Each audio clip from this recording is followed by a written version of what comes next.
Alright, so I'm going to go over two video breakdowns. Basically, in my curse section, I have a section called Video Breakdown. If you want to join the curse server, exclamation curse in the chat, go ahead and sign up in the server. And what people do is they link me footage of their gameplay, and I take a look at their footage, and I review it on stream, such as what I'm about to do right now. So if you guys are interested in that, make sure to go over to the exclamation curse in the chat. If you're like, man, I really suck at WoW Arena and Cdew sucks, maybe a little less bad, and he wants to review my gameplay, leave it here. You can record with OBS.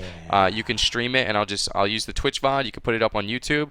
I check it off stream, so even though this has 13 views, I've already checked it. This is a really long 2v2 game. I'm not actually going to do all of it, but it's fairly low-rated players, and it's just me trying to help people not feel as low-rated, alright? Not that many people have been brave enough, okay? And I'm going to show you this Druid, and you gotta respect this, because he's going to be backpedaling and stuff like that. You can't hate, all right? We got to be a tight community, all right? Shitting on other people that aren't as good as you isn't going to get you very far, okay? We got to make everyone good just so the community's better, all right? All right, so you're playing against Survival Hunter and Mistweaver Monk. My guess is that the way that this game should be played, I actually forget. I reviewed this a couple days ago. Is that you're probably going to train the Survival Hunter. It's going to be really hard for you to get on the Mistweaver Monk. He's got a ton of mobility. My guess is that their goal is to train you, which means Vim and Vigor is probably a good choice. If you're not confident that he's not going to attack you, Defender of the Week is a great choice. I think Medallion's probably pretty bad in this situation. I think Adaptation could be a good pick. I think Relentless could be a good pick. Medallion's probably the worst one here. I actually forget what you go with. I also think that Revitalize is probably better than Fortified Bark. I think Fortified Bark's only good against maybe some of those double caster comps. Revitalize is just so powerful. Overgrowth, great choice. You went Revitalize. Looks like you stayed Trinket. So versus this is single target. I think Prosperity and Soul is probably the best for single target. I think Sendward and Cultivation is the best for spread target. So I would say Prosperity Soul is probably the best here. I think you actually go Sendward Soul, which I don't think you're ever supposed to do. It's kind of like counterproductive in a way. Oh, you went Sendward Colt. Okay, so you expect this to be a little roddy. You're playing Defender of the Week. You're playing Sendward Colt. That's actually 100% fine. So your talents are actually pretty good. I wouldn't have played Trinket in my opinion, but it's not the end of the world. If you prefer Trinket, it's absolutely fine. But yeah. So we're gonna get this game started. I'm gonna skip around a lot just because there's a lot of dead moments in 2v2. And yeah, I want to go ahead and get the pressure started. So the way that this game should be starting off with Monk Druid is you should definitely start with a sap on the Monk. You should open onto the kill target, the Druid. You should follow that sap up with either a blind or a clone. You should follow that up with a reclone into another clone. And if you get kicked on any of that, you want to follow that up with a bash. So you should be starting this with a really strong CC chain, which I don't think you actually do. We're gonna go ahead and see how you actually decide to start this game off. So there is the sap, actually. There is the sap. You drop a Vortex, which I think is pretty good. It allows to make sure the Monk can't actually, maybe port away. You follow that with a full clone. Great job. You get some hots up on your Rogue, which is also good.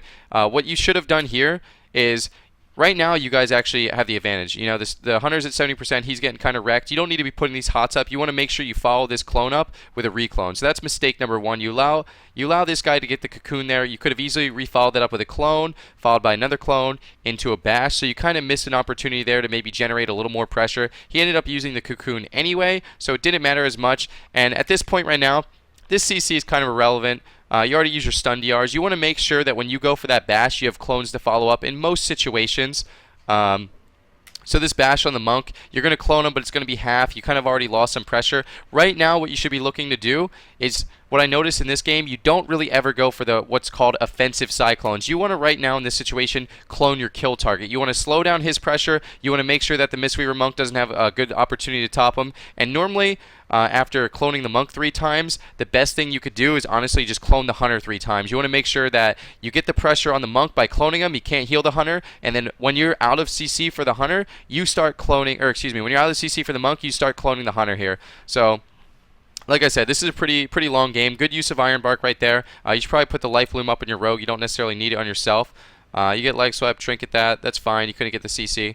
This is just going to be a really long game. In general, the main thing that you should be doing is just going for the CC on the Monk, clone, clone, clone. And then when you're out of CC for the Monk, clone, clone, clone on the Hunter. And eventually you'll develop enough pressure to the point where you kind of overwhelm them. So do you go for a clone off this bash? It looks like you're going to get it. So this should be a triple. Was that a Vortex right there? Okay, it was a thing. All right, so he actually traps you right there. You probably could have displaced that. Very minor things. You know, it's going to take time for you to get used to that. So that's not that big of a deal. You're doing a good job keeping your rogue up. You're keeping hots up on him. Very good right there. Innervate, going for the spam. Make sure you're getting the value out of that. The healing touch not necessary. You have Innervate up. You could use as much mana as you want. Healing touch is mana efficient.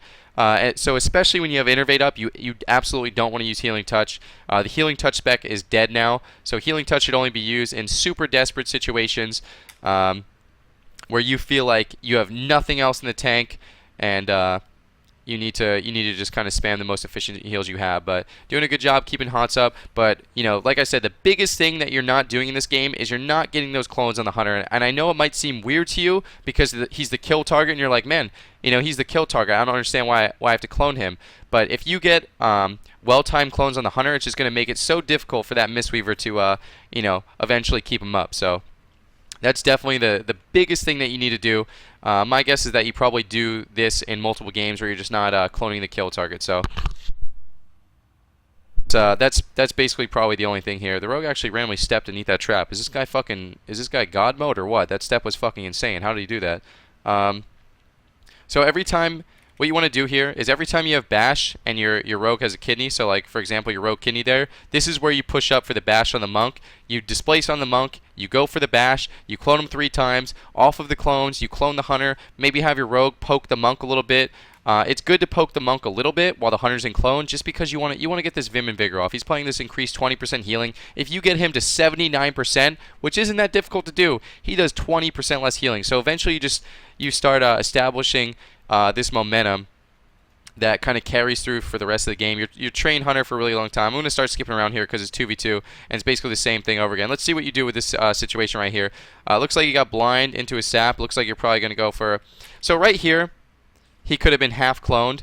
I would say, this is a little bit of critique. The bash wasn't bad, but you weren't really using globals, and there was no interrupt available. The hunter was too far away. This is a prime example where you should absolutely go for your half clone, and then you should go for your triple clone off that. So you do it the other way around. The only problem with doing it the other way around is if you do get interrupted, for example, right there, then you can't get the CC. If you went for that clone first and you got interrupted, you could have used that bash, and then in the duration of the bash, your lockout would have faded, which means you could have gotten the Cyclone off that. So it would have been better to do it the other way around, if that makes sense, because now he actually slips away. So you had the right idea, and in this situation right now, you can't get any CC on the monk. The hunter's at 50%. There's no kick available. This is prime example where you could have tried to go for CC on the monk. You end up getting trapped anyway. Maybe you wouldn't have gotten it, but that would have been a good opportunity right there for you to go for some CC on that hunter, and prevent the monk from healing him. You got to understand that the offensive cyclones are basically what makes a good druid from a bad druid. So you definitely have to do that more often. I'm going to skip around a little bit here because I'm just kind of, you know, just playing the same old story. This is a really, really long 2v2 game. It's going to be the same thing over and over again. You know, once again, you're doing a great job keeping your rogue alive. You have hots on him all the time. In some situations, it may be better to actually go for the CC. You know, right now, for example, here's the kidney. You probably want to push for the CC on the monk. You're spamming some healing. Your rogue's actually not taking any damage right now, so you want to go for the CC. And if you can't get the CC, another healing touch. The healing touches just aren't worth it. You have plenty of mana. If you can't get the CC off that kidney shot, just go ahead and clone the hunter up. Relieve the pressure, you know. Allow yourself to top your rogue without any problem. Allow for that monk not to be able to heal for his heal his hunter. And then while the hunter CC'd, you might actually be able to sneak a clone onto the monk and things like that. So I'm just going to skip towards the end of this game because it's just the same old thing. But number one is you got to get the CC out on the hunter. I don't think I saw almost any clones. So this is a prime example where you could go for a clone on this hunter. This would be a great clone. He's fairly low. The Mistweaver is just kind of healing out of the room or whatever. You can't really get CC on him. Your rogue's in a tough spot. So if you go for a clone on hunter right now, you get to top your rogue really easily. You still get to have that pressure on the you still get to have that pressure on the hunter because he's sitting around 45%. And you know, maybe you could get some CC off of this. So this would have been a great time to clone the hunter. You got to really try and look for those opportunities where you feel like those offensive clones cloning that kill target would be a good situation. We'll skip to the end here. This is just 2v2. Really deep dampening game. Great use of Iron Bark right there. He's in quite a bit of trouble. You're getting lined a little bit. He uses Cloak, but yeah, clone on hunter right there. See those are the clones you need all game. Your rogue's in trouble. See, this is a clone where you have a great idea of like how the game works. You're like, man, my teammate's dying. I need to use this clone. But you need to think of clone as like, man, we can't get CC on the healer. Let's prevent him from healing. It's almost like, it's like you're CCing the healer by CCing the hunter. So you have the right idea, like, fuck, I need to heal my rogue. Let me get this guy off of him. But you gotta feel that that other way to get get the good uses out of the clones or whatever. But you guys end up winning this game. So let me get some GGs in chat. But yeah, I mean, all around, it feels like your movement isn't terrible. You're strafing. You're not keyboard turning. You're not backpedaling for the most part, from what I see. Maybe you took a little bit too long to swap to the monk there when he's playing Vim and Vigor. Maybe you could try and take advantage of that a little more often. But all in all, good game. You definitely need to try and take advantage of those offensive cyclones, and it's not bad.